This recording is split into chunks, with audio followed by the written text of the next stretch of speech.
Tonight, we begin by exploring the life of Catherine the Great, a German-born princess who transformed into Russia's most powerful and controversial empress. Her story is a fascinating mix of sharp intellect, endless ambition, scandalous affairs, and sweeping reforms. She orchestrated a coup against her own husband and embraced Enlightenment philosophy while ruling with an iron fist. Before we dive in, please like this video and subscribe to the channel if you enjoy our content. Let us know where you're watching from and what time it is for you. We know our stories can be quite interesting, so we promise we're working on some boring ones too. Now, it's time to dim the lights, turn on a fan for some background noise, and explore tonight's topic together. Catherine was born Sophie Friedrich August von Anhalt-Zerbst on May 2, 1729, in a quiet part of the Holy Roman Empire. Her family was noble, but not particularly powerful. They were minor German aristocrats who lived in modest comfort, not grandeur.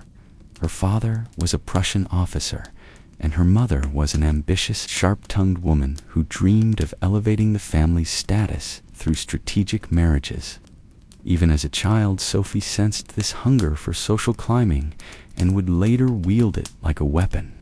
She wasn't born to rule. No one in Germany saw a destiny for her.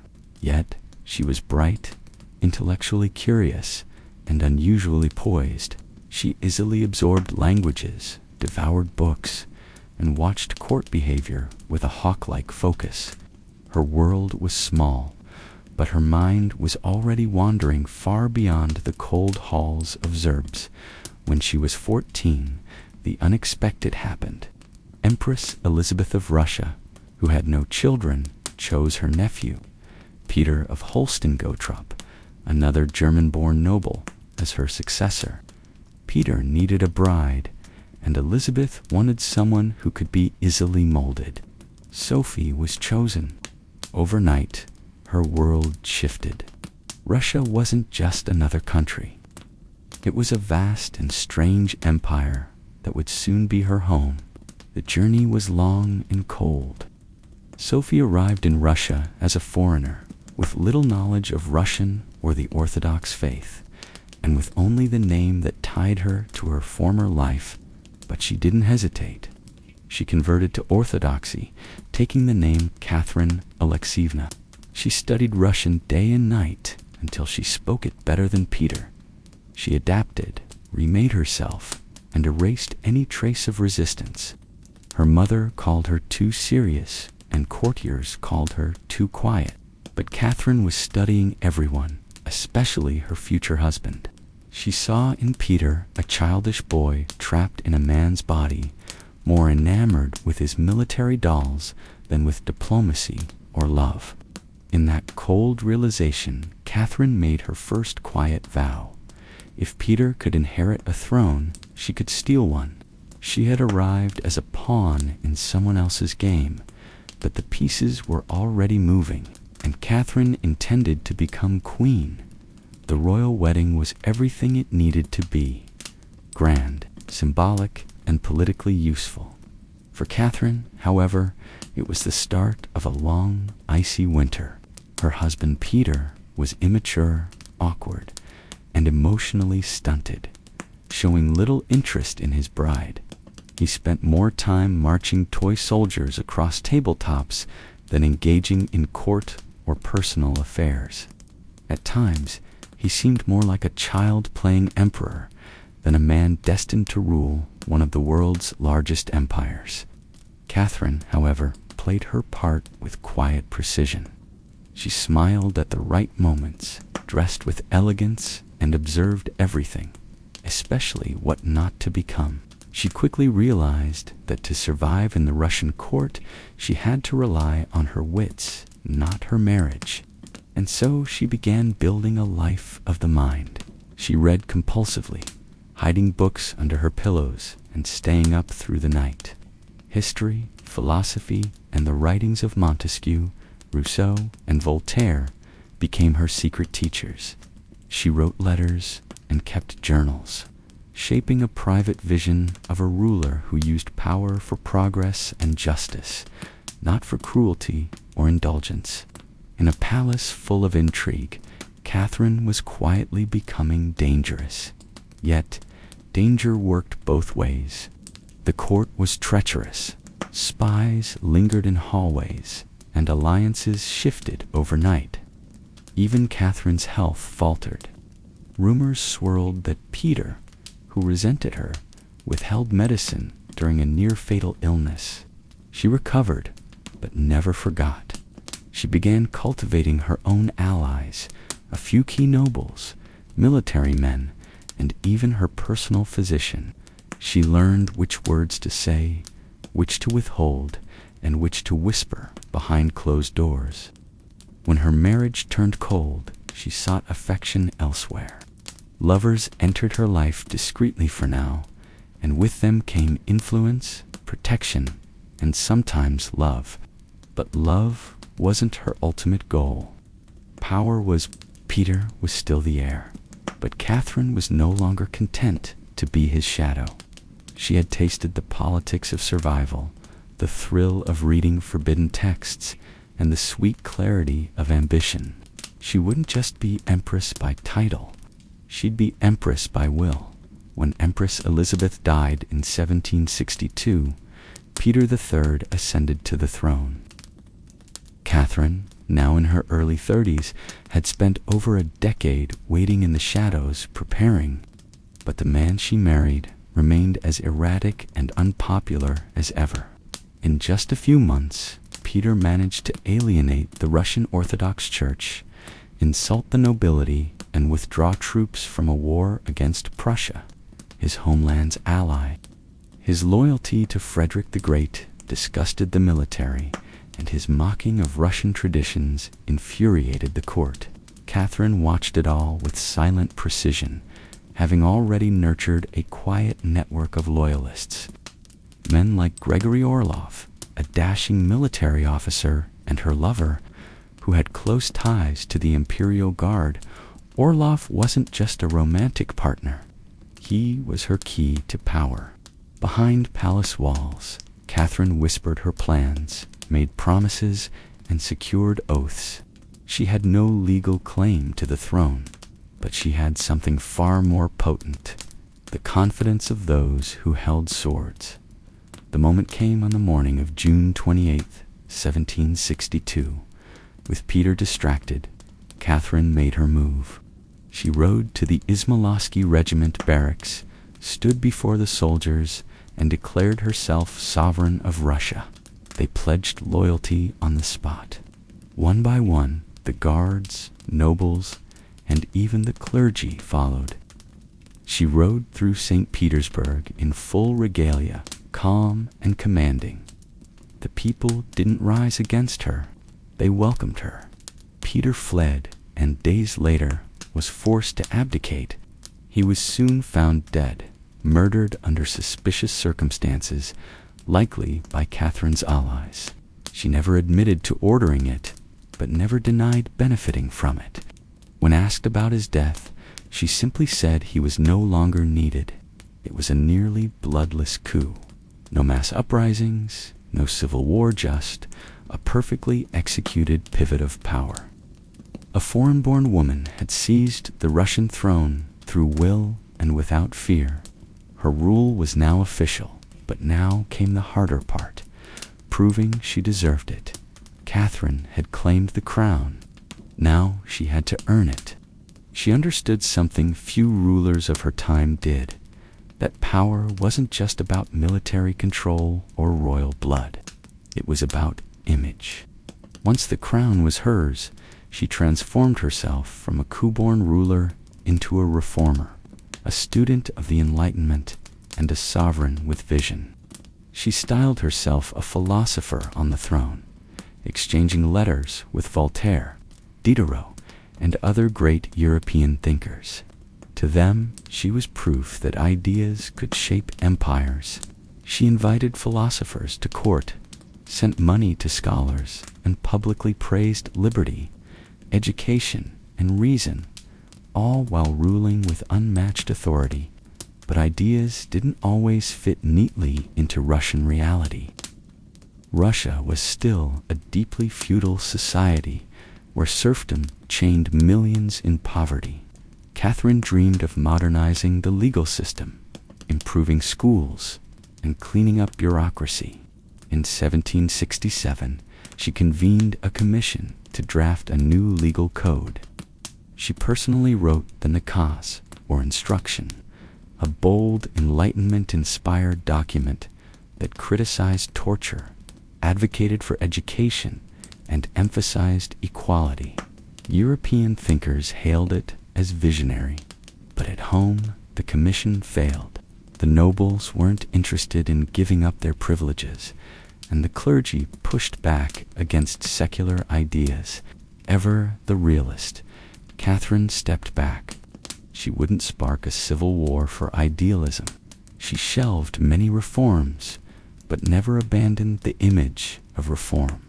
Still, some changes took root. She expanded education, especially for girls, and founded the Smolny Institute, Russia's first state-funded school for women. She poured resources into the arts, opening theaters, libraries, and museums. Under her reign, St. Petersburg became a center of culture and elegance. She was building a Russian enlightenment not by force, but by inspiration. Her enlightenment, however, was a delicate dance. She had to keep the nobles loyal, the peasants quiet, and the philosophers impressed. She walked a tightrope between progress and preservation, between ideals and power. Catherine spoke the language of liberty, but ruled with the discipline of a monarch, and behind every public ideal was a very calculated strategy. For all her intellect, Catherine could never escape people's obsession with her personal life.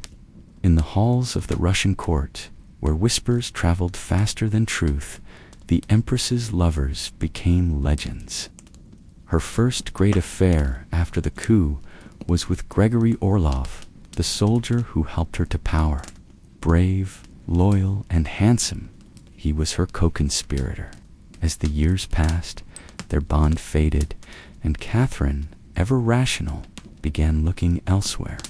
What followed was a long series of liaisons, each carefully chosen. These weren't reckless flings. Her lovers were often men of talent, intelligence, or military value. They were part of her political ecosystem. Some were gifted administrators, others were generals, and one, Gregory Potemkin, would become the most significant. Potemkin was brilliant, passionate, and ambitious.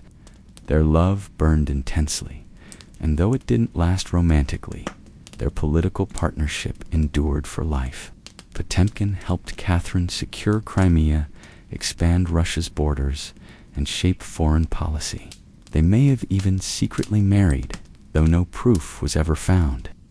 Even after their romantic drift, they wrote constantly to each other with warm, witty, and intimate letters that revealed their mutual admiration. Still, the court and the continent gossiped. Foreign ambassadors reported breathlessly on her long list of lovers, and pamphlets in Europe painted her as immoral and debauched. One grotesque, false rumor claimed she died trying to be intimate with a horse. It was pure slander, weaponized misogyny meant to punish a woman for ruling with strength and sensuality. Catherine never responded directly to these attacks. She didn't have to. Her rule spoke louder than any whisper. She had taken and held the Russian throne, expanded its territory, reformed its institutions, and governed with unmatched efficiency. Her affairs may have shocked the old world, but to Catherine, love was just another arena of politics, where loyalty was earned and passion was useful. Catherine often spoke of liberty, justice, and enlightenment, but behind the silks and salons was a ruler who understood the necessity of power and the price of keeping it. In 1773, Russia erupted. A man named Yemelin Pugachev, a Cossack and former soldier, claimed to be Peter III, Catherine's long-dead husband.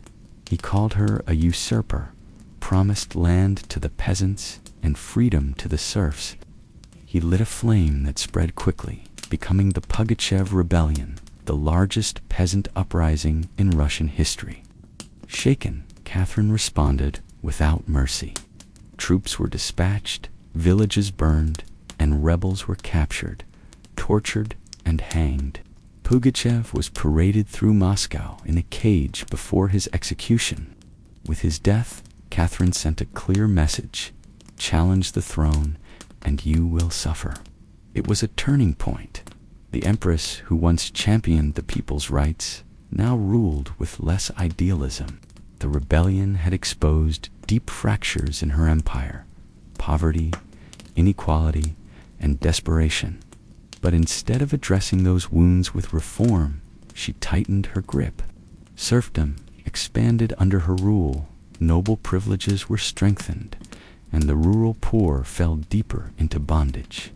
To preserve peace, Catherine sided with the aristocracy as they held the key to her survival. The contradiction haunted her reign. To Europe, she was the enlightened monarch, but at home she had become something sterner, more imperial and less idealistic. She had learned what many idealists never do, that to keep power, she wore philosophy like a crown, but underneath it was iron. If Catherine ruled Russia with vision, she expanded it with precision. Unlike many monarchs who only dreamed of securing borders, she dreamed of growing them. Her Russia wouldn't just be a landmass. It would be an empire of influence, culture, and raw geopolitical power. She first turned her gaze south to the Black Sea and the weakening Ottoman Empire. Controlling Crimea meant warm water ports, new trade routes, and strategic dominance. The wars were long and costly, but Catherine's army, guided in part by Potemkin, was relentless.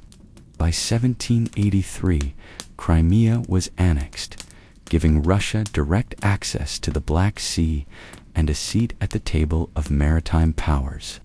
Next, she turned west. Poland, fractured by internal strife, became her next focus. Catherine positioned herself as a protector of Polish stability, while secretly working to divide and conquer. In 3 stages, known as the Partitions of Poland, she joined with Austria and Prussia to carve up the country. By the final partition in 1795, Poland had vanished as an independent state, and much of its eastern territory belonged to Catherine. It was brutal, cold, and calculated diplomacy. Under her reign, Russia's borders expanded by over 200,000 square miles, adding millions of new subjects, including Ukrainians, Belarusians, Lithuanians, Tatars, and Jews, but expansion came with a cost.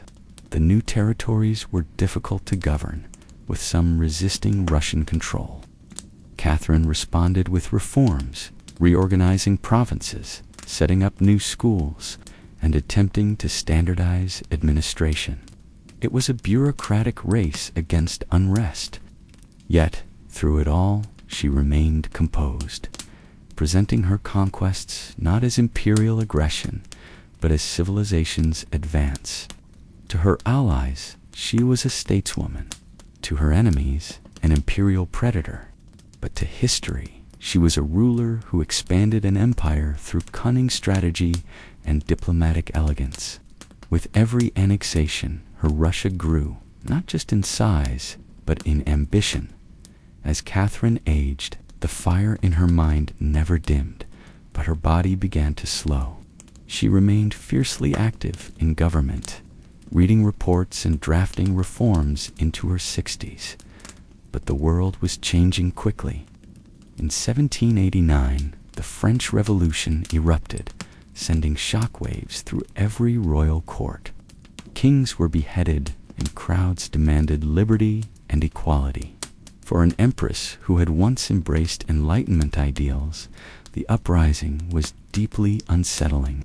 She banned French revolutionary texts and tightened censorship. Her court, once open to ideas, became suspicious and guarded. Her enlightenment, it seemed, had an expiration date. She also grew more isolated. The love of her life, Potemkin, passed away in 1791. She continued to rely on younger favorites, but they rarely matched the strategic brilliance of her earlier companions. And then there was her son, Paul. Catherine distrusted him, seeing none of her intelligence or stability in him. He was emotional and impulsive, drawn to autocratic ideals that clashed with her more balanced style. She privately considered bypassing him altogether, grooming her grandson Alexander as the next Tsar. It was a bold plan, but she never had time to complete it. In November 1796, Catherine suffered a massive stroke. She never regained consciousness and died days later, alone in her chambers, with unfinished reforms on her desk and unspoken thoughts in her journals. When Paul took the throne, his first act was to undo many of his mother's policies. He buried her in Peter's mausoleum next to the husband she had overthrown. In death, they were united in stone, though never in life. The court mourned her, the country paused, and Europe watched the passing of one of its most fascinating monarchs. Catherine the Great had reigned for 34 years. She left behind a larger, more powerful Russia, and a legacy that still sparks debate. Her life was full of contradictions that history continues to unravel. She spoke the language of enlightenment, writing about justice, reason, and reform, and engaging with the greatest minds of her age. But when those ideals threatened her power, she suppressed them. She dreamed of freeing the serfs, but expanded serfdom. She spoke of equality, but ruled with absolute authority. And yet her impact is undeniable. She modernized Russia's administration, making it more efficient and centralized. She brought schools, hospitals, and the arts to cities that had once known little more than military parades and church rituals. Under her leadership, Russia became not just bigger, but stronger, wealthier, and more respected on the world stage. She ruled in a man's world and beat men at their own game. Her court was filled with powerful advisors and lovers, but Catherine was always in control. She turned St. Petersburg into a beacon of European culture, expanded the empire's borders beyond imagination, and left behind libraries, statues, and institutions that carried her name long after her death. Perhaps her greatest legacy is in possibility. Catherine proved that a woman could lead an empire, and that charisma, intellect, and sheer force of will could elevate a minor princess into a world-shaping sovereign. She shattered expectations, not with rebellion, but with refinement, not with noise, but with calculation. To some, she remains a symbol of tyranny, to others, the goddess of reason, but to history, she is something greater than mytha, flawed, brilliant, relentless human being who left her fingerprints on an entire civilization. Long before it was a city, El Dorado was a man, a king covered from head to toe in fine gold dust. He stood on a raft in the middle of a sacred lake, surrounded by priests and nobles. As the sun rose, he would cast jewels, emeralds, and golden offerings into the water as tributes to the gods. The indigenous Muisca people of what is now Colombia called him El Hombre Dorado, or the Golden Man. But when the Spanish conquistadors arrived in the early 1500s, they misunderstood. They heard El Dorado and didn't think of a ritual or a man. They imagined a place, a golden kingdom, hidden in the mountains, glittering with treasure. The transformation was quick. In the European imagination, El Dorado morphed from a man into a city, then a kingdom, then an entire empire. The name didn't just mean gold. It meant paradise and salvation, a place where all desires could be fulfilled. For the Spaniards, who were starving and thousands of miles from home, the idea was irresistible. The jungles of South America became alive with the rumor that a city of gold was waiting somewhere deep in the unknown. The native people, often trying to appease or mislead their aggressive guests, spoke carefully, mentioning distant lands, strange rivers, and shimmering objects. The conquistadors, hungry for wealth and honor, took every word as a clue. El Dorado wasn't just a myth. It became a fever. The tale grew larger in campfires and letters sent back to Spain. It no longer mattered if it existed. What mattered was the belief that it could. This golden illusion would drive some men to greatness and others to madness. It became one of the most powerful legends in the history of exploration. It was a promise of riches just out of reach, always deeper in the jungle, just beyond the next ridge. El Dorado was no longer a story. It was a compass that pointed to nowhere, and still they followed it. In 1541, a brutal expedition set out from Quito, led by Gonzalo Pizarro, the brother of Francisco Pizarro, who had conquered the Inca Empire. Gonzalo had heard rumors of cinnamon forests, lands rich with gold, and a golden city waiting just beyond the Andes. He was determined to find it at any cost. He brought over 300 Spanish soldiers, hundreds of native porters, and a few dozen horses, all fueled by a dream made of gold and desperation. The jungle, however, was not a dream. With crowds demanding liberty and equality, the French uprising was deeply unsettling for an empress who had once embraced Enlightenment ideals.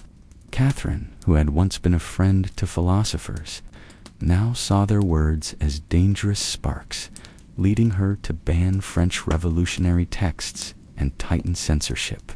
Her court, once open to new ideas, became suspicious and guarded. Her enlightenment, it seemed, had an expiration date. She also grew more isolated. The love of her life, Potemkin, passed away in 1791, though their relationship had long shifted from romantic to political. His death struck her deeply. She continued to rely on younger favoritesmen who were charming and loyal, but rarely matched the strategic brilliance of her earlier companions. And then there was her son. Paul. Catherine distrusted him, seeing in him none of her intelligence or stability. He was emotional, impulsive, and drawn to autocratic ideals that clashed with her more balanced style. Privately, she considered bypassing him altogether, grooming her grandson Alexander as the next Tsar. It was a bold plan, but she never had time to complete it. In November 1796, Catherine suffered a massive stroke. She never regained consciousness and died days later, alone in her chambers, with unfinished reforms on her desk and unspoken thoughts in her journals. When Paul took the throne, his first act was to undo many of his mother's policies. He buried her in Peter's mausoleum next to the husband she had overthrown who may have died by her command. In death, they were united in stone, though never in life. The court mourned her, the country paused, and Europe watched the passing of one of its most fascinating monarchs. Catherine the Great had reigned for 34 years. She left behind a larger, more powerful Russia, and a legacy that still sparks debate centuries later. But her final chapter was written in silence. Catherine the Great was never supposed to rule. She wasn't Russian by birth, nor was she born into a throne, and yet, through intelligence, political mastery, and ruthless determination. She became one of the longest-reigning monarchs in Russian history. Her legacy is complex, full of contradictions that history continues to unravel. She spoke the language of enlightenment, writing about justice, reason, and reform. She engaged with the greatest minds of her age and tried to bring their ideals into one of the most autocratic empires in the world. But when those ideals threatened her power, she suppressed them. She dreamed of freeing the serfs but expanded She spoke of equality but ruled with absolute authority, and yet her impact is undeniable. She modernized Russia's administration, making it more efficient, more centralized, and more capable. She brought schools, hospitals, and the arts to cities that had once known little more than military parades and church rituals. Under her leadership, Russia became not just bigger, but stronger, wealthier, and more respected on the world stage. She ruled in a man's world and beat men at their own game. Her court was filled with powerful advisors and lovers. But make no mistake, Catherine was always the one in control. Every relationship, every policy, every letter she wrote was part of a broader vision. She turned St. Petersburg into a beacon of European culture. She expanded the empire's borders beyond imagination and left behind libraries, statues, and institutions that carried her name long after her death. But perhaps her greatest legacy is not in territory or legislation, but in possibility. Catherine proved that a woman could lead an empire, that charisma, intellect, and sheer force of will could elevate a minor princess into a world-shaping sovereign. She shattered expectations, not with rebellion, but with refinement, not with noise, but with calculation. To some, she remains a symbol of tyranny, to others, the goddess of reason. But to history, she is something greater than myths, something real. A flawed, brilliant, relentless human being who ruled for over 3 decades and left her fingerprints on an entire civilization. Catherine the Great didn't just reign, she rewrote the script for what a ruler any ruler could be. The myth of El Dorado long before it was a city. El Dorado was a man, a king, they said, covered from head to toe in fine gold dust. He stood on a raft floating in the middle of a sacred lake, surrounded by priests and nobles. As the sun rose, he would cast jewels, emeralds, and golden offerings into the water as tributes to the gods. It was a ceremony, a legend, a whisper in the wind. The indigenous Muisca people of what is now Colombia called him El Hombre Dorado, the Golden Man. But when the Spanish conquistadors arrived in the early 1500s, they misunderstood.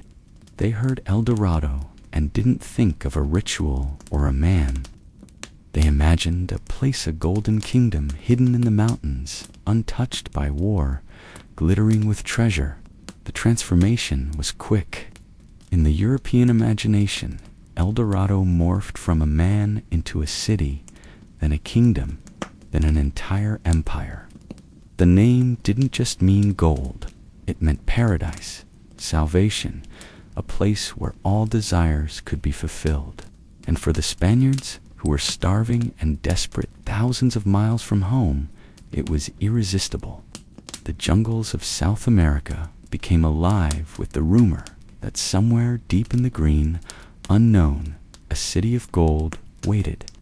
The native people spoke carefully, often trying to appease or mislead their aggressive guests. They mentioned far-off lands, strange rivers, and shimmering objects. The conquistadors, hungry for wealth and honor, took every word as a clue. El Dorado wasn't just a myth. It became a fever. In campfires and letters back home, the tale grew larger. Soldiers who hadn't even left Spain heard about it. Poets romanticized it. Monarchs funded expeditions for it. It no longer mattered if it existed. What mattered was the belief that it could, and belief in the age of conquest was all you needed. This golden illusion would drive some men to greatness and others to madness. It would become one of the most powerful legends in the history of exploration, a promise of riches just out of reach, always deeper in the jungle, always just beyond the next ridge. El Dorado was no longer a story. It was a compass that pointed to nowhere, and still they followed it. In 1541, a brutal expedition set out from Quito, led by Gonzalo Pizarro, brother of the infamous Francisco Pizarro, who had conquered the Inca Empire. Gonzalo had heard the rumors of cinnamon forests, lands rich with gold, and a golden city called El Dorado waiting just beyond the Andes. He was determined to find it, no matter the cost. He brought with him over 300 Spanish soldiers, hundreds of native porters, a few dozen horses, and a dream made of gold and desperation. The jungle, however, was not a dream. It was a living, breathing nightmare. Rain poured for days without stopping. Rivers swelled and swallowed their supplies. Insects devoured skin. Men collapsed from exhaustion, hunger, and disease. As the weeks dragged into months, the expedition began to disintegrate. Food vanished. Morale crumbled. Many of the indigenous porters died or fled. The Spanish, wearing heavy armor and carrying weapons now useless against the jungle, became weak and paranoid. Gonzalo Pizarro, desperate, ordered a smaller party to push ahead in search of food and a way forward. That group was led by Francisco de Orellana, a lesser-known nobleman who would soon make history by accident. Orellana's party floated down a river, following its winding current deeper into unknown territory. Days turned into weeks, and Orellana realized he couldn't return upstream to rejoin Pizarro. There was only one path left, forward. With a handful of men and a makeshift brigantine, Orellana continued down what would one day be called the Amazon River.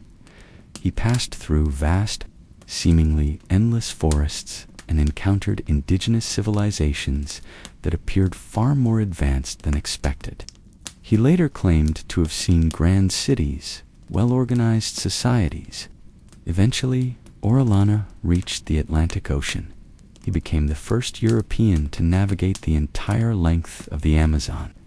But he had found no gold, no El Dorado only, a myth that now stretched across a continent. Back in the Andes, Gonzalo Pizarro's forces had nearly all died.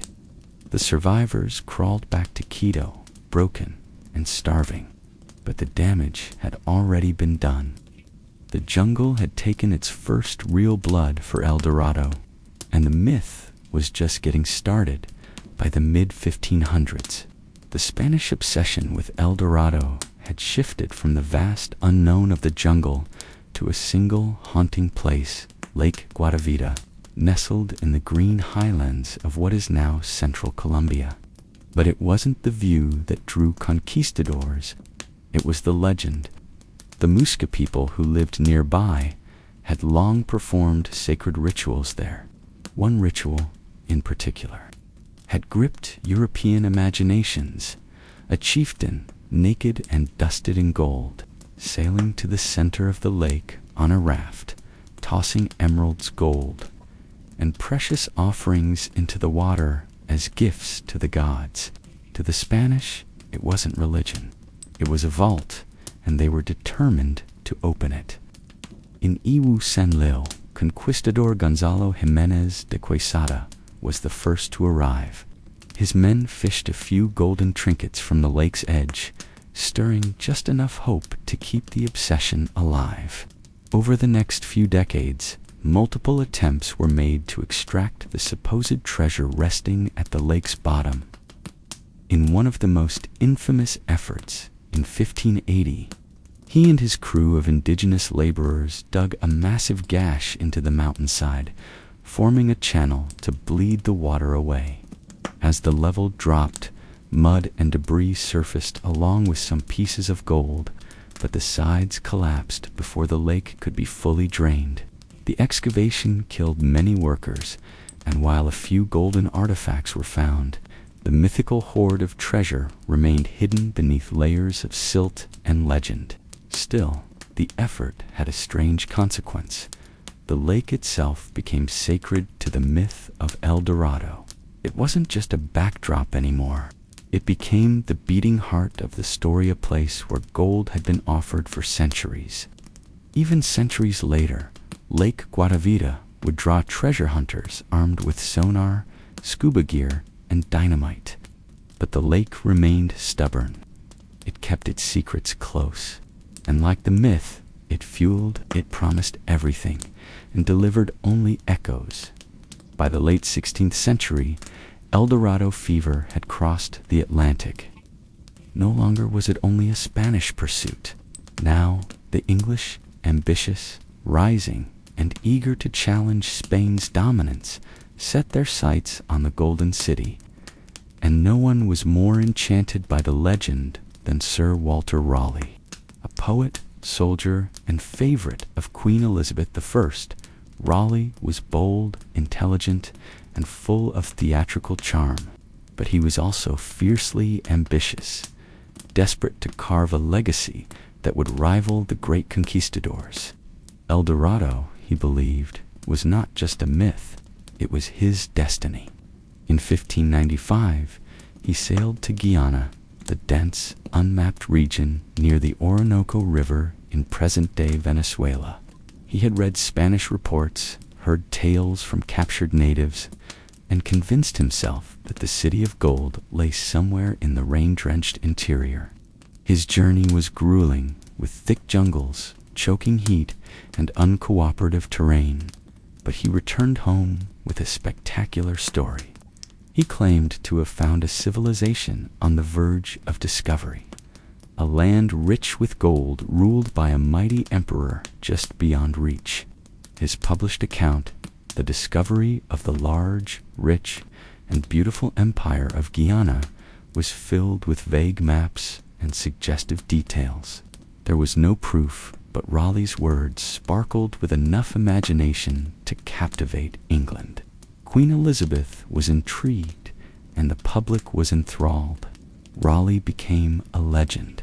But the years passed. Elizabeth died. Raleigh lost his favor and his freedom. Imprisoned in the Tower of London under King James I, yet El Dorado still burned in his mind. In 1617, after years of confinement, he was granted one last chance, an expedition to Guyana to finally prove his claim. This time, it all fell apart. His men attacked a Spanish outpost, violating the fragile peace between England and Spain. Worse, Raleigh's beloved son, Wat, was killed in the skirmish. Defeated, grieving, and empty-handed, Raleigh returned to England. King James was furious. Raleigh was executed in 1618, beheaded in public, his dreams undone by the very myth he once made shine. He had chased a city that may never have existed, and in doing so, he became its most tragic explorer. As the centuries turned, El Dorado refused to die. With every failed expedition, the myth only grew more potent, like a mirage that shimmered brighter the more it was chased. The jungle, vast and uncharted, became both canvas and executioner. Countless men ventured into its emerald depths, convinced that gold awaited just beyond the next ridge, the next river, the next breathless day. They came from everywhere. Portuguese fortune seekers, German adventurers, Dutch traders, Jesuit missionaries. Each carried stories, weapons, and dreams. Few returned. Fewer still returned sane. The Amazon rainforest, which spans millions of square kilometers, is one of the most unforgiving environments on Earth. Thick canopies blocked out the sun. Rivers changed direction without warning. Poisonous insects and deadly snakes blended into the foliage. Starvation claimed some, disease claimed others. Those who managed to push deeper faced even greater threats. Indigenous tribes fiercely protective of their lands, whose resistance was swift, coordinated, and often fatal. Time and again, the same pattern emerged: a promising lead, a well-funded expedition, weeks of struggle, and then silence. Many were never seen again. Still, belief persisted. The myth had evolved. El Dorado was no longer a single city.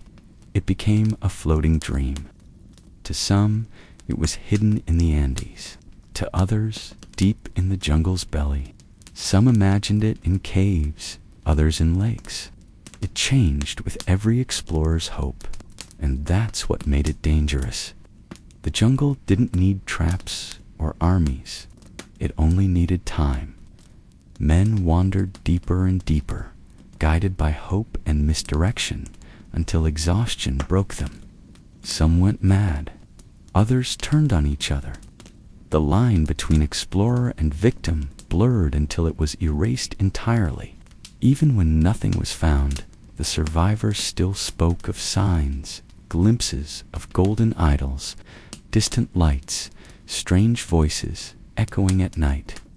Their minds, half starved and half hallucinating, became compasses spinning wildly in all directions. El Dorado had become a psychological labyrinth, one that promised paradise but demanded everything in return. The jungle didn't guard a city of gold. It guarded a story. And in that story, hope itself became a trap. For centuries, the myth of El Dorado was dismissed as fantasy, an illusion spun from greed, misunderstanding, and European arrogance. But in recent decades, something remarkable has emerged. Evidence that maybe, just maybe, El Dorado wasn't entirely a lie. Not a city of golden walls, no, not streets paved in treasure, but signs of vast, advanced civilizations that once thrived in the very regions conquistadors called empty.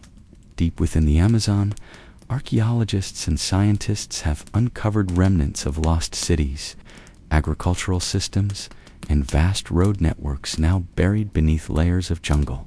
In Brazil, Bolivia, and Peru, satellite imagery and ground surveys have revealed the outlines of geometric mounds, moated towns, and intricate irrigation canals.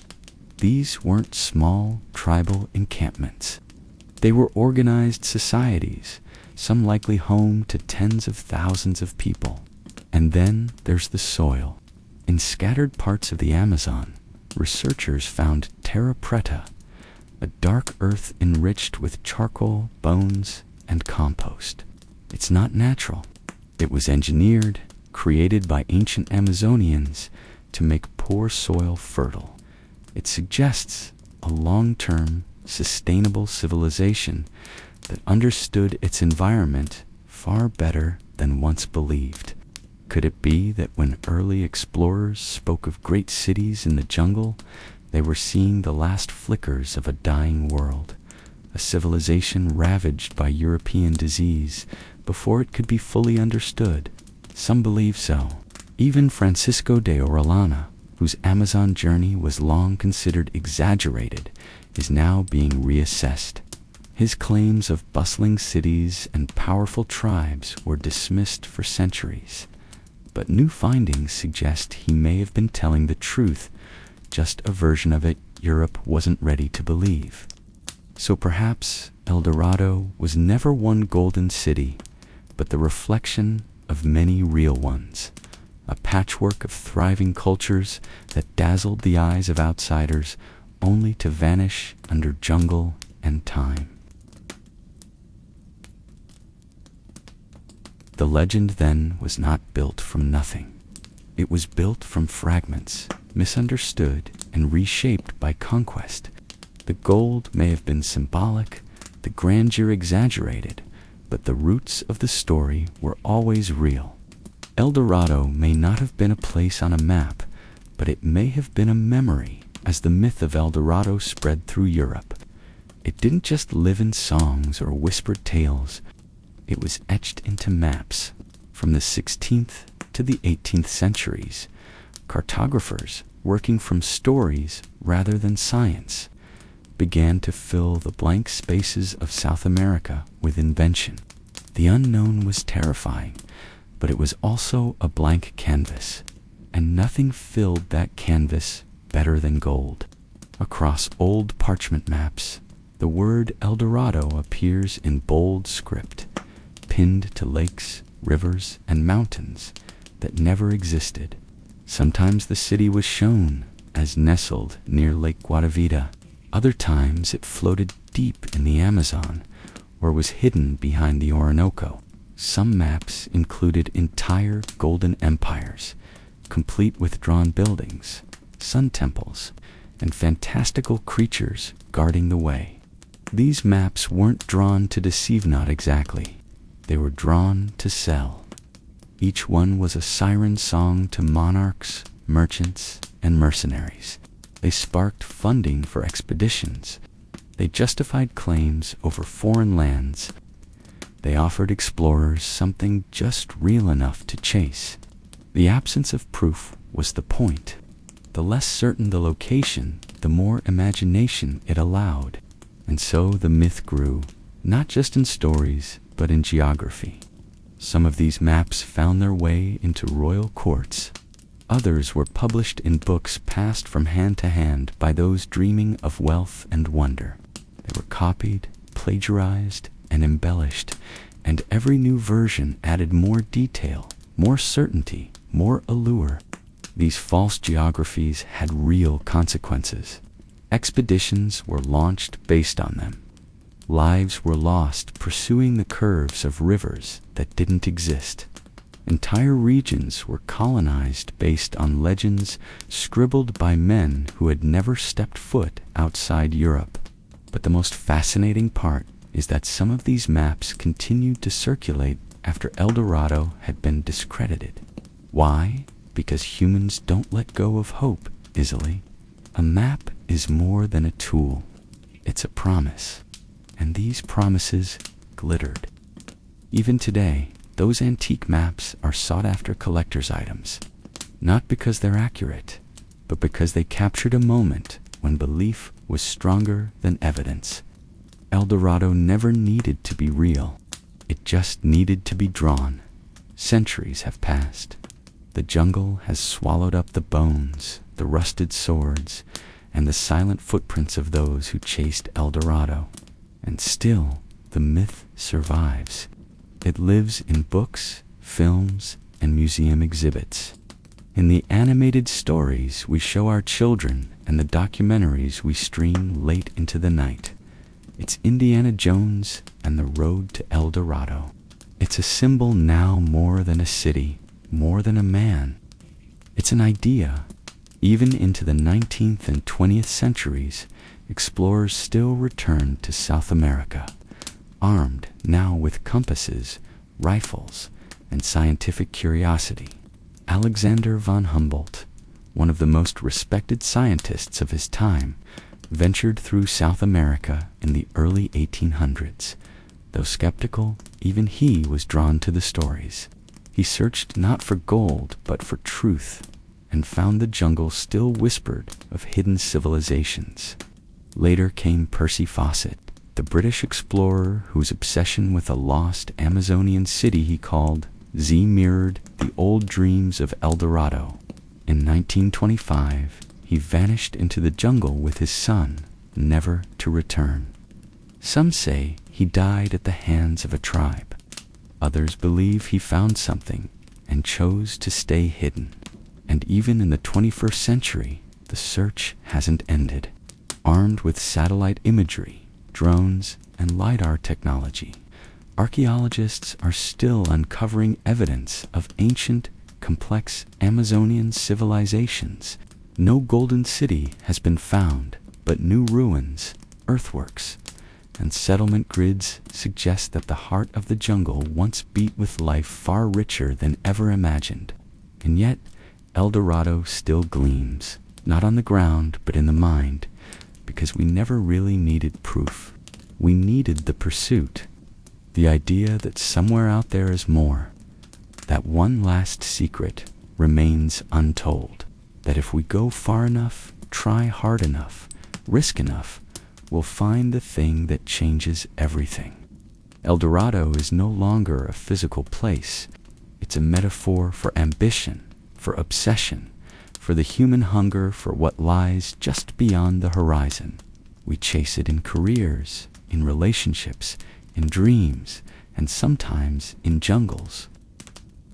It doesn't matter if it's real. What matters is that we keep walking toward it. In the end, El Dorado was never found.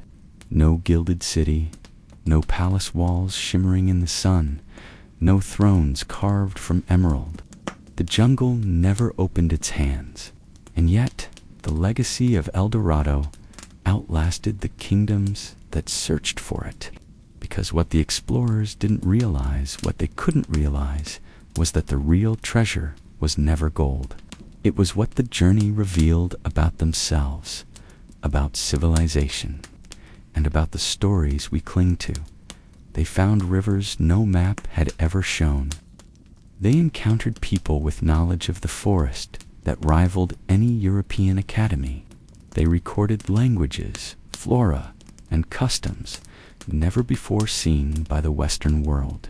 Some of them, like Francisco de Orellana, unknowingly made history not by discovering El Dorado, but by opening a path into the heart of the largest rainforest on Earth.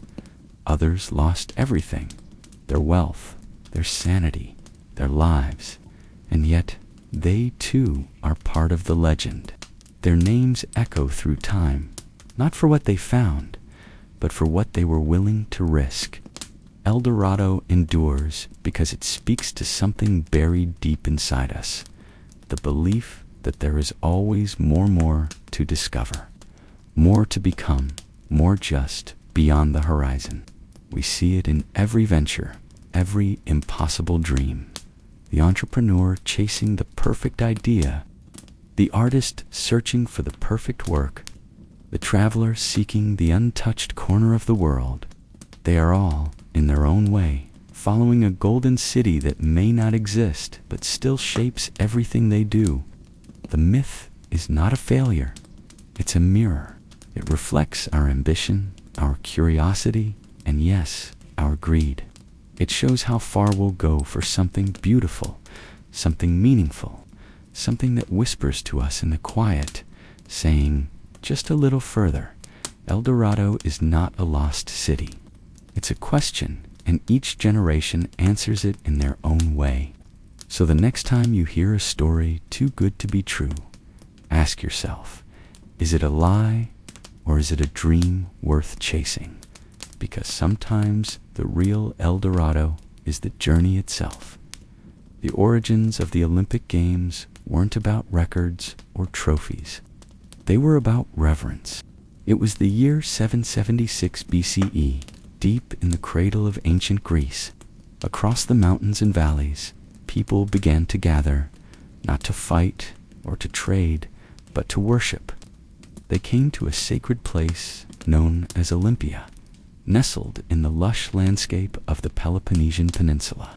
There was no city here, only a religious sanctuary, shaded by olive trees and protected by the watchful gaze of gods carved in marble.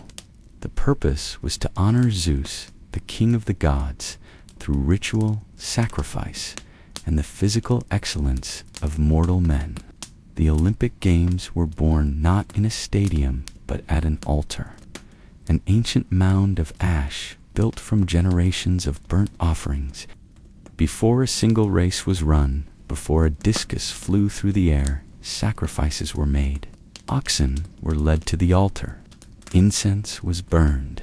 Hymns were sung. The first Olympics were, at their core, an act of devotion. only free Greek men were allowed to compete. They came representing their polis city-states like Athens, Corinth, Argos, and Sparta. Each athlete wasn't just racing for himself, he was racing for his homeland, carrying its pride on his back like a cloak. There were no stands, no announcers, no global audience, but the air buzzed with something sacred. Olympia became a crossroads where language, politics, and rivalry paused, if only for a few days, and Greeks remembered that they were one people under the gods. And so from all corners of the Hellenic world, they came barefoot and bronzed, some walking for weeks just to be part of the moment. Competing wasn't just allowed, it was holy. It was a way of stepping closer to the divine, of testing the human form as the gods intended it to be, strong, focused, and unashamed. There was no gold, no silver, only honor. No empire had demanded this gathering. No king decreed it. The games rose from a deeper place, something woven into the soul of Greek identity. Here, in the shadow of temples, under the eyes of Zeus, the Olympic Games took their first breath, not as sport, but as a sacred ritual in a land often divided by rivalries and endless war. It was remarkable that every 4 years, the Greeks found a reason to stop fighting. That reason was Zeus. Before each Olympic Games began, heralds were sent out from Elis, the region that governed Olympia, to announce the echocharia, the sacred truce. It wasn't a suggestion. It was a solemn, binding agreement. For 1 month, sometimes 3, all warfare across the Greek world was to cease. No armies could march. No soldiers could draw swords. Even hostile borders were temporarily opened, allowing athletes, priests, and spectators to travel freely. The truce didn't mean peace between city-states. It meant respect for something higher than politics, the gods. In theory, it allowed athletes from anywhere in the Greek world, whether allies or bitter enemies, to journey safely to Olympia. In practice, it was a miracle of diplomacy. City-states that had clashed on the battlefield one season could stand side by side on the track the next. Even Sparta, with all its martial pride and defiance, observed the truce for much of its early history. To violate the truce was to invite divine wrath. Those who dared faced sanctions, not just from other city-states, but from the gods themselves. Zeus was not just a protector of the games, he was their witness.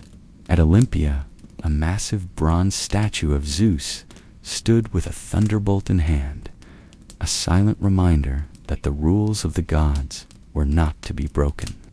But the truce wasn't only about safety, it was about unity. Greece was not a nation. It was a patchwork of fiercely independent poleis, often at war with each other. Yet, through the sacred truce, they could gather together in a single place for a single purpose, bound by a shared reverence. It was more than just political necessity.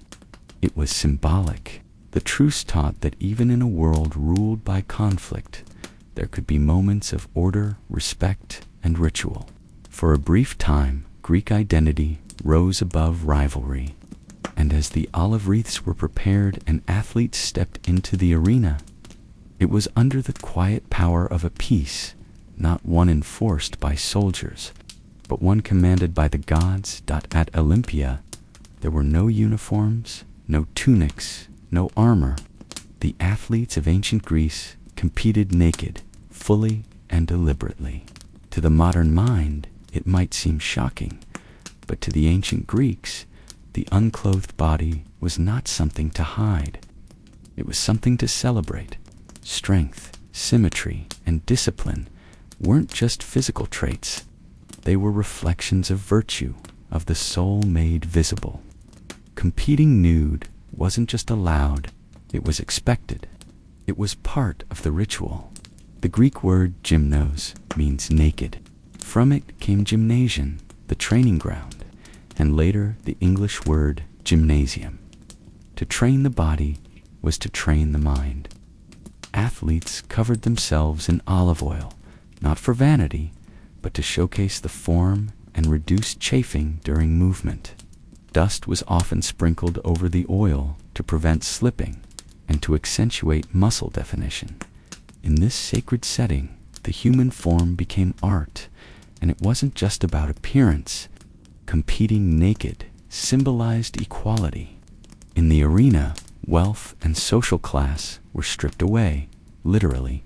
What remained was effort, discipline, and raw physical skill. The body became the only uniform, and excellence became the only rank. But this exposure also had a moral edge. For the Greeks, shame was not in nudity, but in cowardice, cheating, or weakness. To step onto the track, into the wrestling pit, or before the javelin line without clothing was a declaration. I have nothing to hide. It was a gesture of transparency, of boldness. The athlete placed himself before the gods and his people in complete honesty. Sculptures from this era reflect that reverence. Chiseled statues of runners, discus throwers, and wrestlers, often idealized, were not just decorations. They were symbols of the heroic spirit, frozen in marble for generations to study and admire. Even the gods themselves, Apollo, Heracles, were depicted in the same heroic nudity. Women, of course, were excluded, not only from competing, but even from watching. Only unmarried girls were allowed as spectators, and even that was rare. The Olympic space was wholly male, sacred, exposed, and competitive. In this environment, nudity wasn't indecent. It was divine.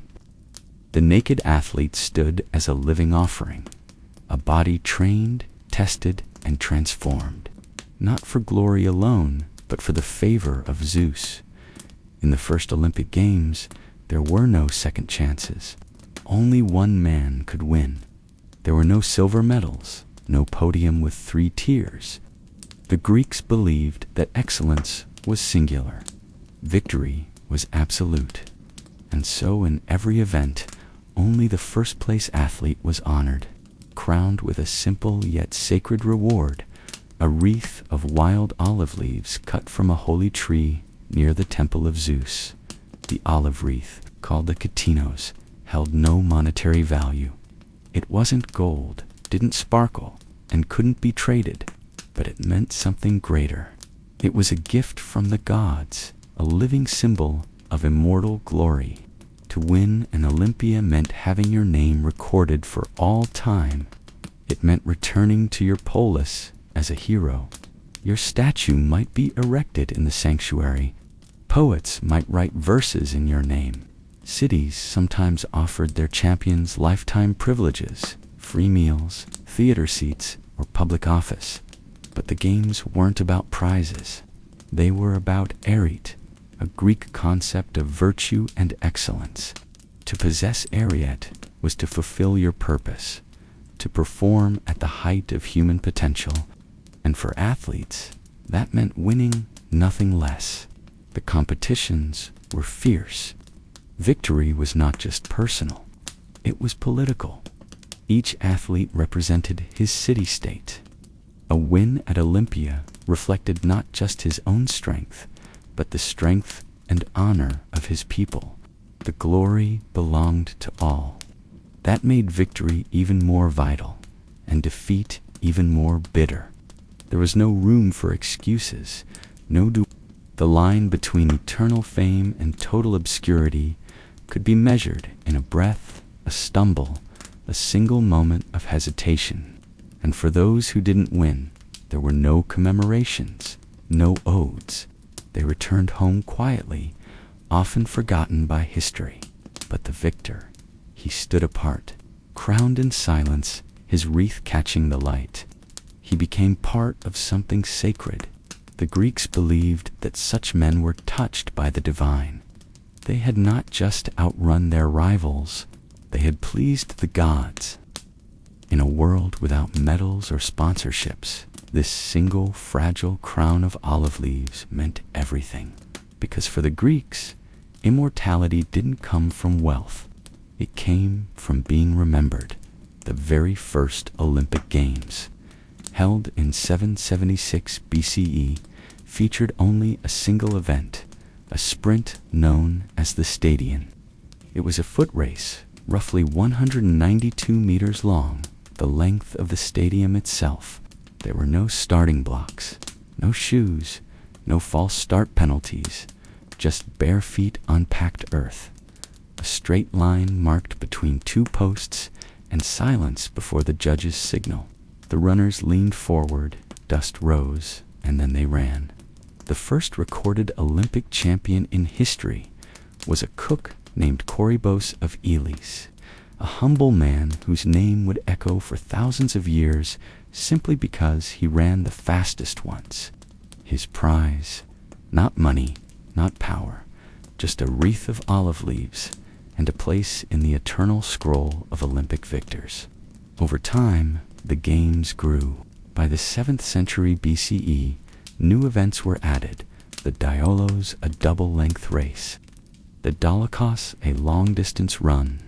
Then came wrestling, discus, javelin, and the long jump, all parts of the brutal pentathlon, an event testing total physical ability. To win, you had to be not just fast, but strong, agile, and clever. One of the most awe-inspiring additions was the pancration, a deadly blend of wrestling and boxing with almost no rules. Anything was allowed except biting and eye gouging. Men left the arena bloodied and broken. Some even died. But if you won, you were unstoppable, a living legend. And then came the chariot races, thundering hooves around the hippodrome, dust clouds rising, wheels shattering, horses and drivers tumbling. These races were dangerous, chaotic, and wildly popular. They weren't driven by the athletes themselves, but by hired charioteers. Yet the owner of the horses, not the driver, was awarded the crown status mattered. But in 776 BCE, it was just that first foot race one event, one victor, one beginning. And yet, from that single competition, a movement was born, one that celebrated the physical form as divine, that pushed the body beyond comfort, and transformed sport into something more than a game. It became ritual. It became honor. And as the years passed and new events were added, the original race, the stadion, remained the heartbeat of the games, because everything Olympian began with a single sprint. The Olympic Games were not just competitions, they were ceremonies. Every race, every throw, every moment of exertion unfolded under the gaze of the gods. In Olympia, sport was sacred, and at its heart stood Zeus, ruler of Mount Olympus, and the divine patron of the games. Before the contests began, a great sacrifice was held at the altar of Zeus. This wasn't symbolic, it was central. Dozens of oxen were slaughtered in honor of the god. Their ashes were piled high on an altar made entirely from the remains of past sacrifices. This mound of sacred ash had grown over centuries, fed by the devotion of athletes and priests alike. To compete in Olympia, athletes had to swear a solemn oath in the temple of Zeus. With hands upon a piece of boar's flesh, they promised to train honestly, to compete fairly, and to bring no shame to the games. Cheating was not just dishonorable, it was sacrilege. Those who broke their oath could be fined, beaten, or permanently banned. Their names might be etched onto statues of Zeus bronze effigies, of Zeus placed at the entrance of the stadium as a warning. Here are the ones who dishonored the gods. Presiding over the games were the Hellenodikai, judges, chosen from the region of Elis. They weren't mere referees. They were priestly figures, guardians of both the rules and the rituals. They trained for 10 months before the games, learning not only athletic standards, but also religious protocols. They wore purple robes and carried staffs, symbols of their sacred authority. And then there was the Temple of Zeus itself, one of the largest and most majestic in the Greek world. Inside stood a statue over 40 feet tall, crafted by the sculptor Phidias, made of ivory and gold. Seated on a throne, holding a scepter and a figure of Nike, the goddess of victory. Zeus watched over the games with a calm, eternal gaze. It was so magnificent, it would later be named one of the 7 wonders of the ancient world. Every leap, every strike, every drop of sweat was a form of worship. At Olympia, the body moved in rhythm with the divine. Victory wasn't just for pride, it was for Zeus. In ancient Olympia, the air was filled with competition, ritual, and the scent of olive oil. But one thing was conspicuously absent: women. The Olympic Games were an all-male affair, not only in competition, but also in attendance. Married women were strictly forbidden from watching the games. The penalty, according to legend, was death, specifically being thrown off Mount Typean. It was a reflection of the deeply patriarchal structure of Greek society, where public life, especially in athletic and sacred spaces, was the domain of men. The games celebrated the ideal male form. Nudity was standard, and the competitions were not just athletic, they were philosophical. The male body, trained and disciplined, was seen as a reflection of cosmic order, a living sculpture of virtue. Women, especially married women, had no place in this visual and symbolic environment. Still, not all women were excluded from the Olympic story. Unmarried women were occasionally allowed to watch, and they had their own event, the Heraean Games, held in honor of Hera, the wife of Zeus. These games featured foot races for young girls held in the same stadium, but with key differences. The races were shorter. The girls ran clothed, wearing short chitons that left one shoulder bare. Their hair was worn loose, unbound, and free.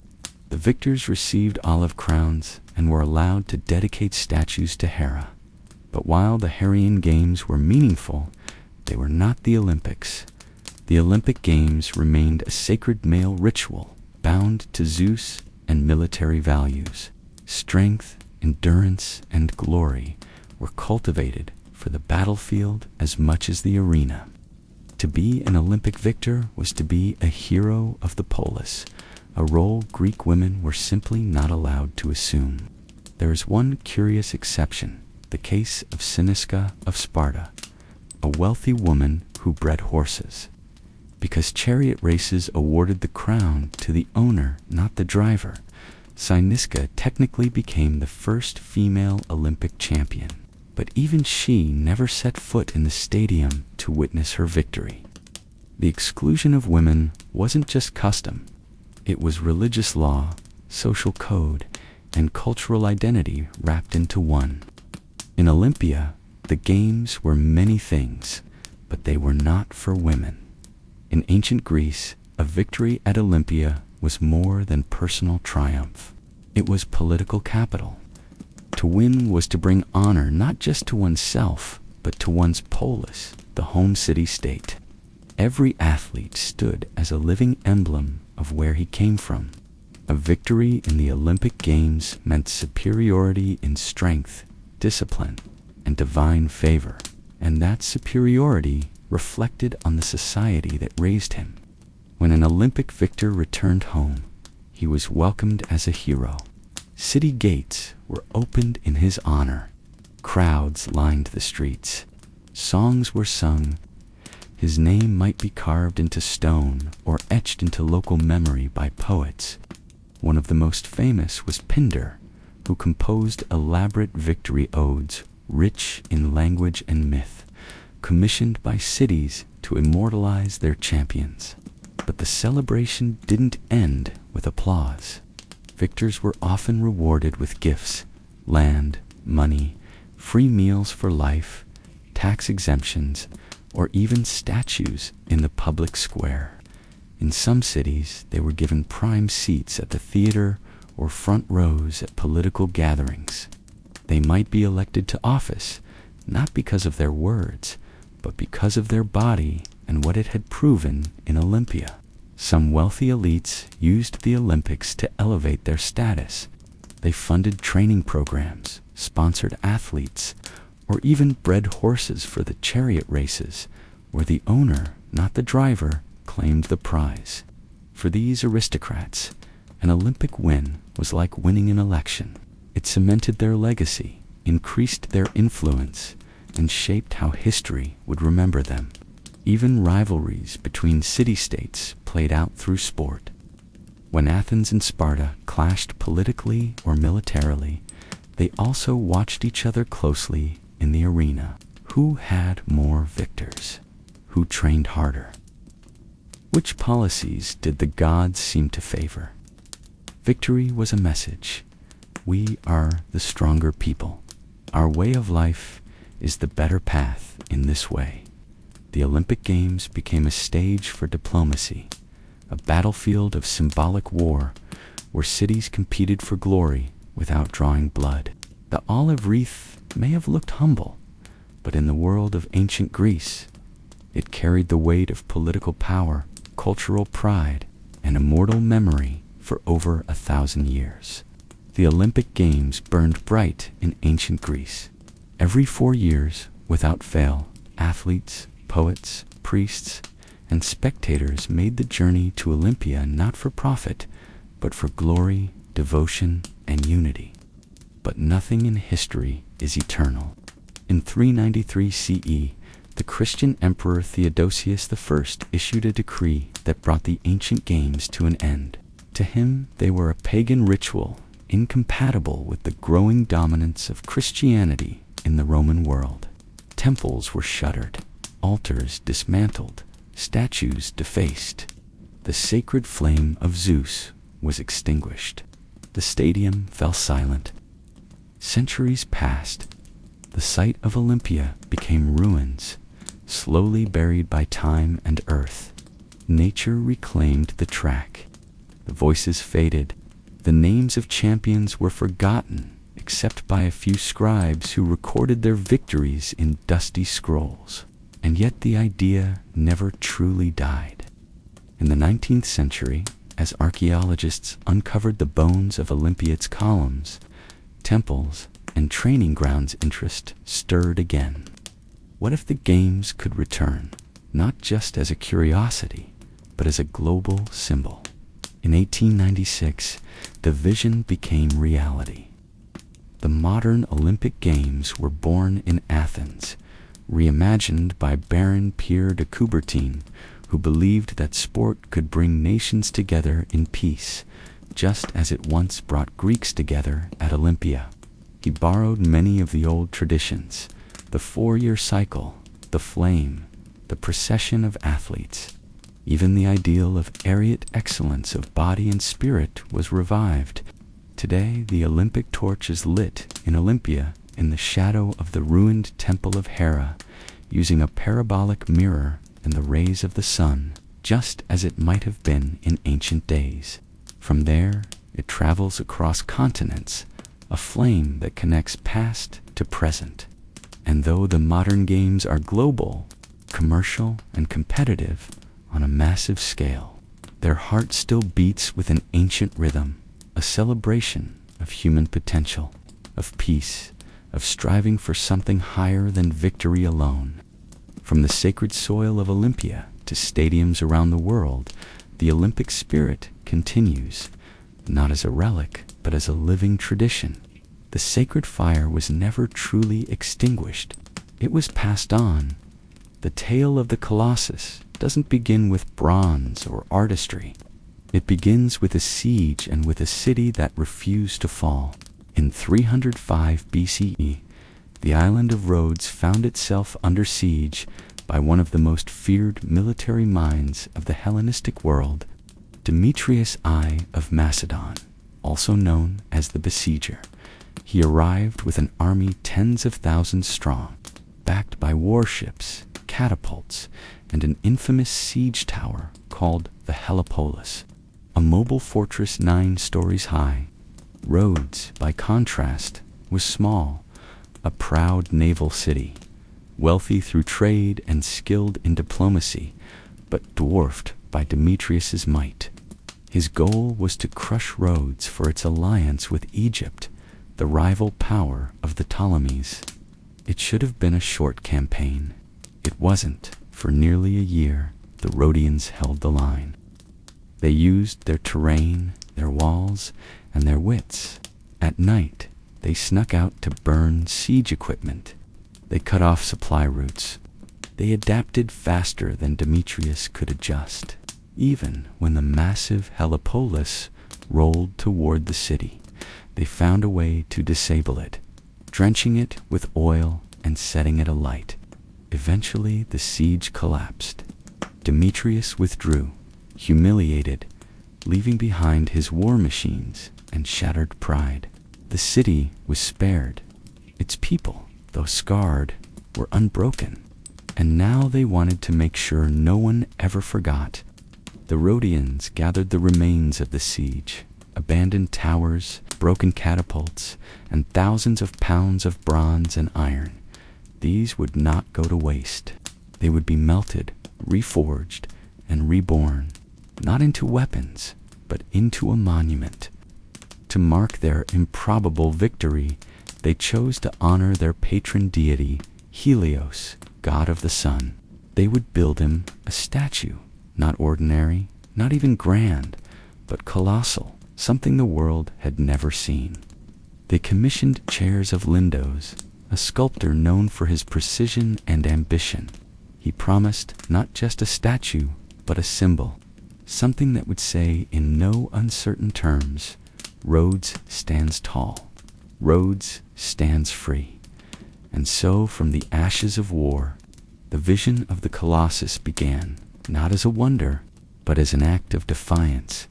With victory still fresh and pride swelling in their hearts, the people of Rhodes turned their attention to a project unlike any the world had ever seen. They would build a statue not just to commemorate their resistance, but to send a message across the seas. A message cast in bronze and rooted in stone. They chose to honor Helios, the sun god, whom they believed had protected their city during the siege. In Rhodes, Helios wasn't a distant celestial being. He was a guardian, a presence woven into the identity of the island. His rays shone on every harbor stone, and now he would be given form. To bring that vision to life, they summoned chairs of Lindos, a native Rhodian, and a master sculptor. Chairs had trained under Lysippos, the famed sculptor of Alexander the Great. He understood proportion, symmetry, and ambition. The task before him was monumental. The Colossus would stand over 100 feet tall, nearly the height of a modern 10-story building. It would be made entirely of bronze, with a supporting structure of iron and stone. The materials came from the very siege machines Demetrius had left behind. Thousands of pounds of bronze from melted-down weapons and armor would become the skin of the god. What had once threatened Rhodes would now protect it. Construction began around 292 BCE, and it would take 12 years to complete. The process was slow and deliberate. The statue was likely built from the ground up, with each section carefully cast, assembled, and reinforced as the structure rose. Workers toiled in the blazing sun, shaping metal, aligning joints, and creating what would become one of the 7 wonders of the ancient world. We don't know exactly what it looked like. No ancient images survive, but it's believed Helios stood upright, perhaps with one hand shielding his eyes as he looked east, or with an arm raised in triumph, his face calm, his crown a radiant halo of sunbeams. It wasn't just art, it wasn't just religion. It was identity. Forged from the relics of war, the Colossus of Rhodes was more than a statue. It was a reminder to all who entered the harbor that this city stood unshaken and that its light would not be dimmed. When the Colossus was finally completed, sometime around 280 BC, it was not merely a statue, it was a revelation. Standing more than 30 meters tall, the Colossus of Rhodes was the tallest statue of the ancient world. Constructed entirely of bronze plates over an internal skeleton of iron and stone, it dominated the skyline of Rhodes and astonished every visitor who sailed into the harbor. Though later myths would claim it straddled the harbor entrance, with ships passing between its legs, historians and engineers agree this would have been structurally impossible. Instead, the statue most likely stood to the side of the harbor, perhaps atop a stone pedestal, where it could be seen from afar, its bronze body gleaming in the sun, its crown of radiating spikes echoing the sun god's divine rays. The engineering behind it was nothing short of extraordinary. Each bronze plate was carefully shaped and fitted, locked into a hidden framework that kept the giant stable. Weights were distributed evenly and joints were concealed.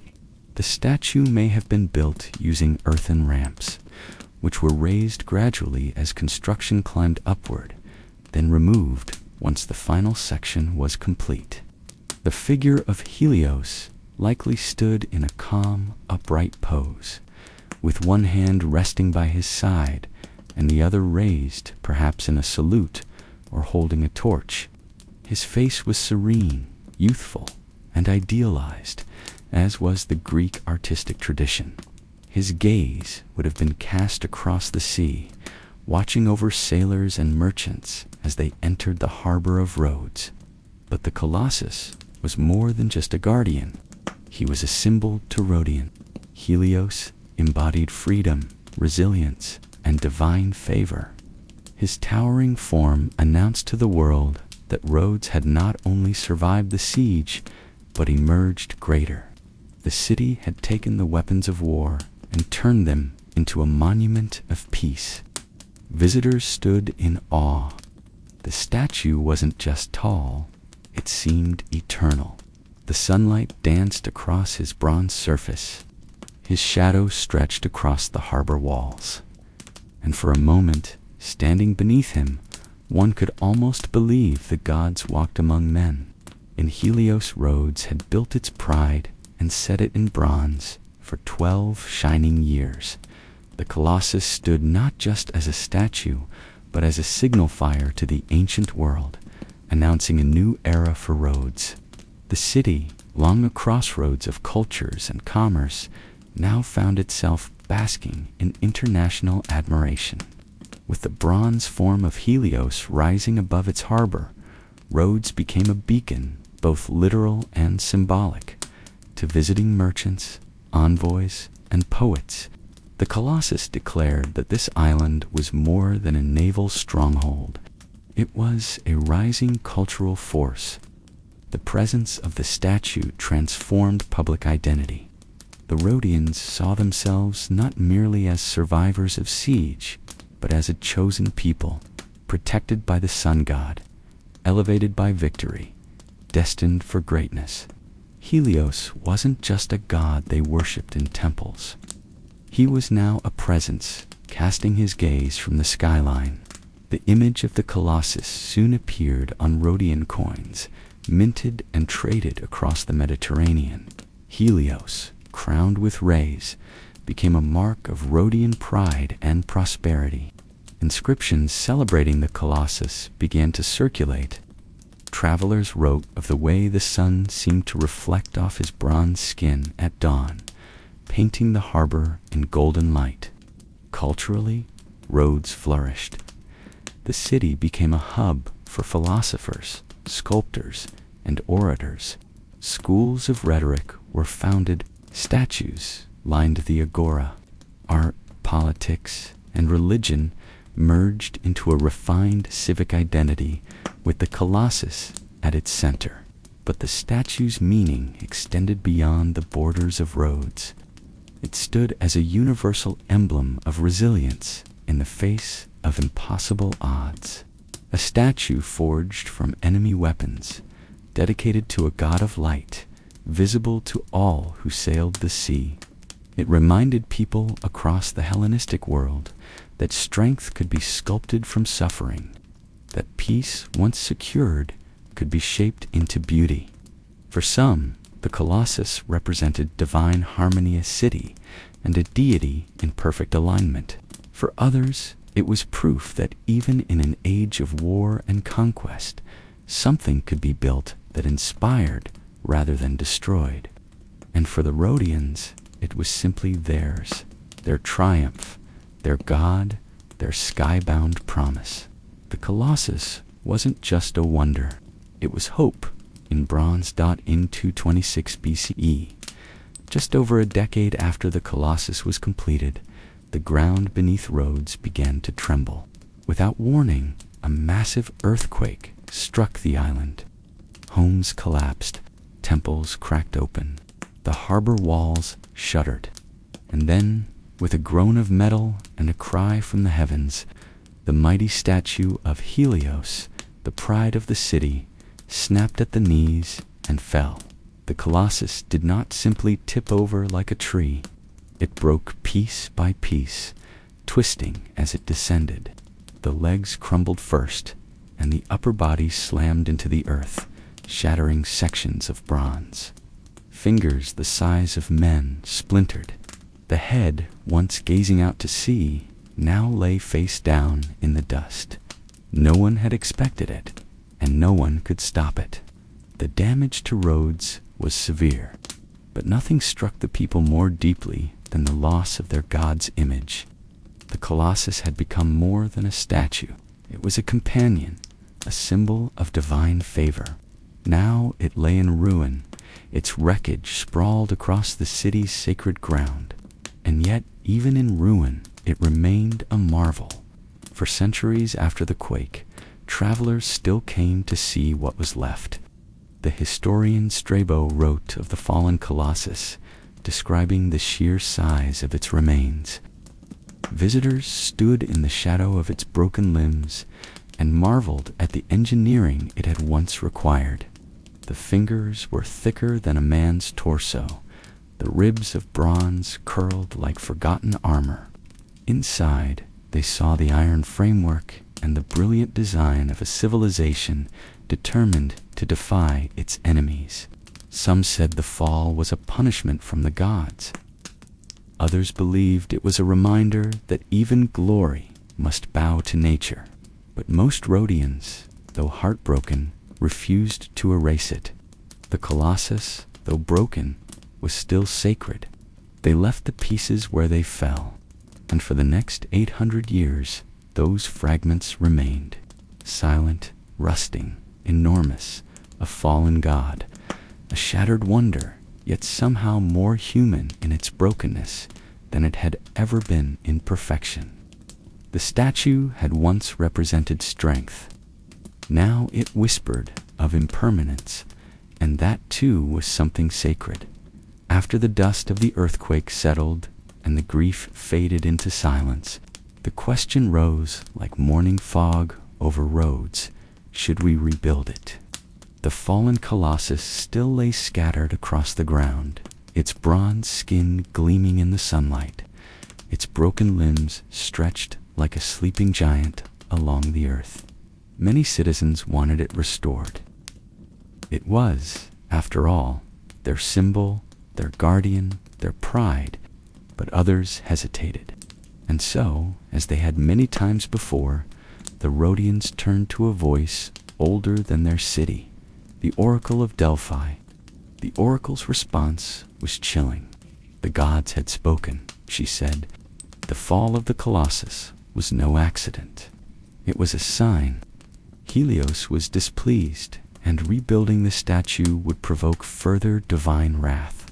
The Rhodians, deeply spiritual and cautious not to offend their patron deity, took the warning seriously. They abandoned the idea, but there were also practical reasons. Rebuilding a statue of such scale would have required enormous resources, materials, labor, time.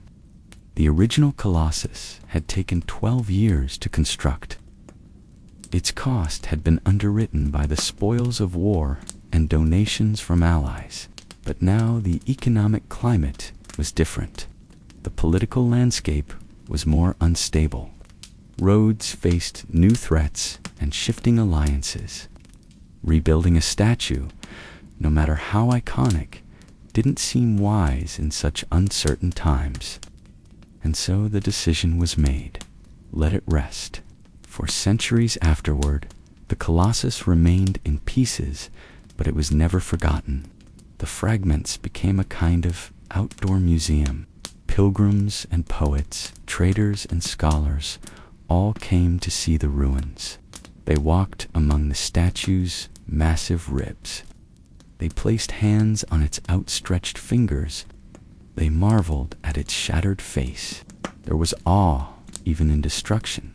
And perhaps that's why Rhodes never lifted it again, because sometimes a fallen wonder speaks louder than a standing one. Sometimes ruin becomes a kind of memory, one that humbles, teaches, and lingers longer than glory. The Rhodians didn't rebuild because they didn't need to.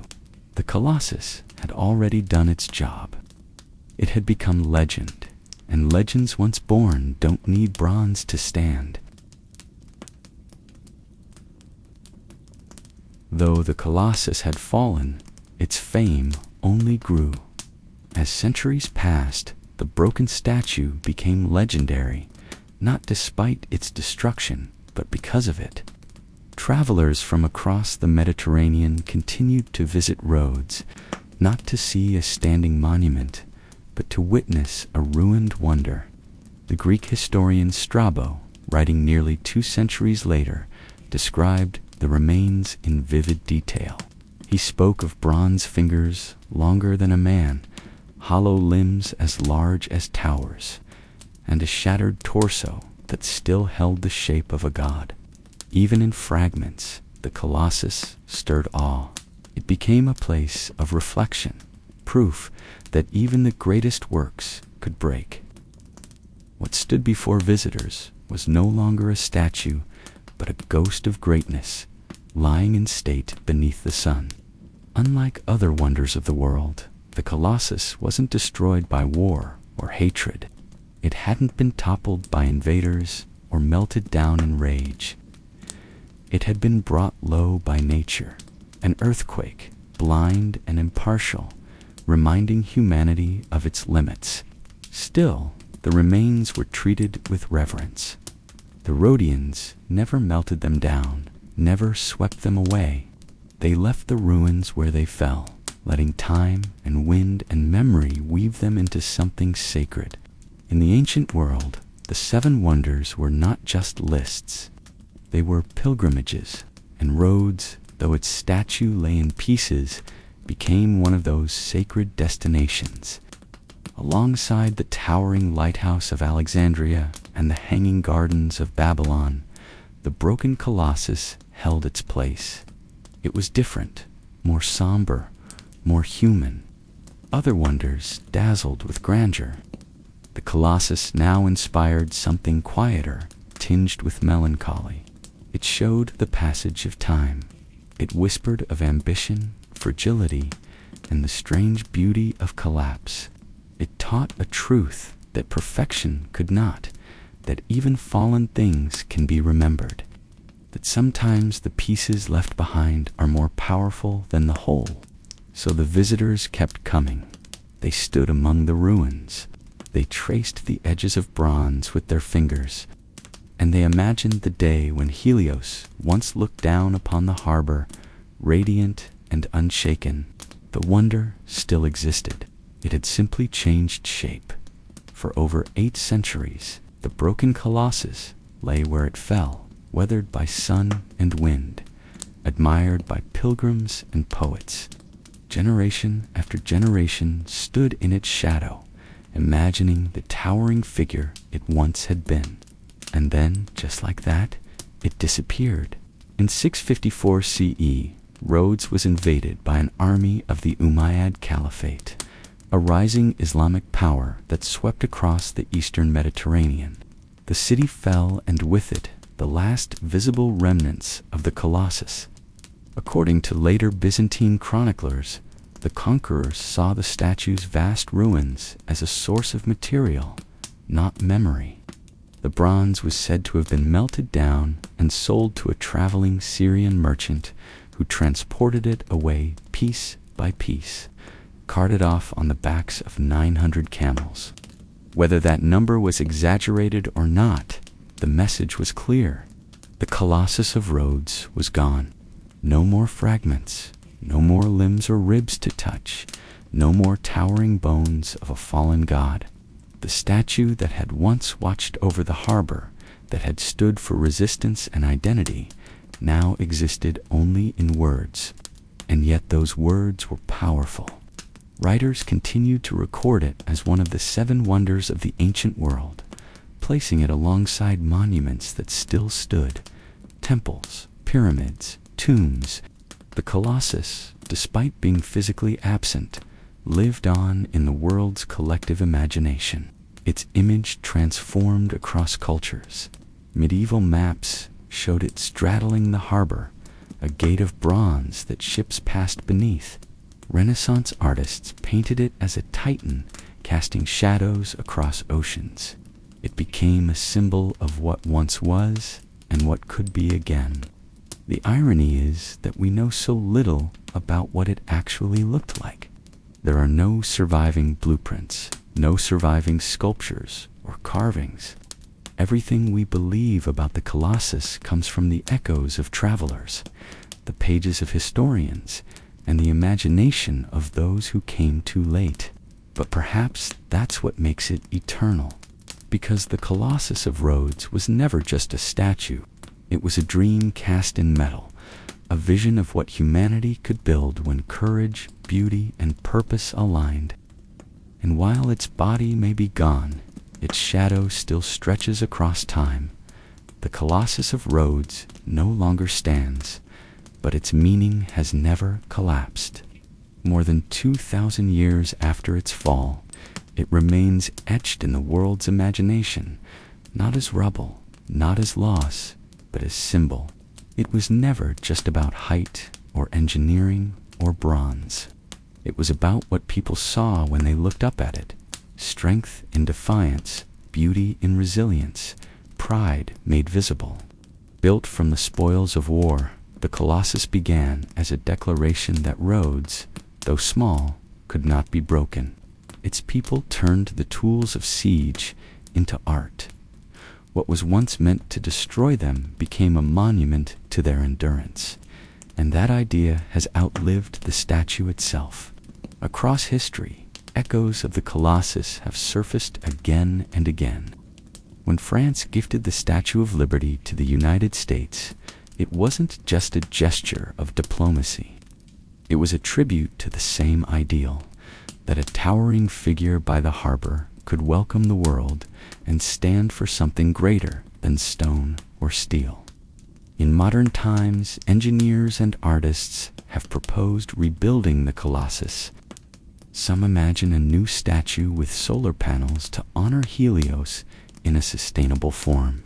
Others envision a modern wonder of glass and light hovering above the sea. None have come to pass. But the fact that we still dream of rebuilding it says everything, because the Colossus represents more than its own history. It represents the kind of monument humanity longs to build, not to kings or conquests, but to possibility, to the idea that out of devastation, something radiant can rise, to the belief that even when toppled, the spirit of a people remains. In every shattered empire and every rising city, in every monument built after war, in every torch held aloft at the edge of a harbor, the Colossus still stands. It stands in stories, in symbols, and in the space between who we are and what we dare to build. Rhodes may be quiet now, but in the minds of those who remember, a god of bronze still watches the waves, and even broken, he shines.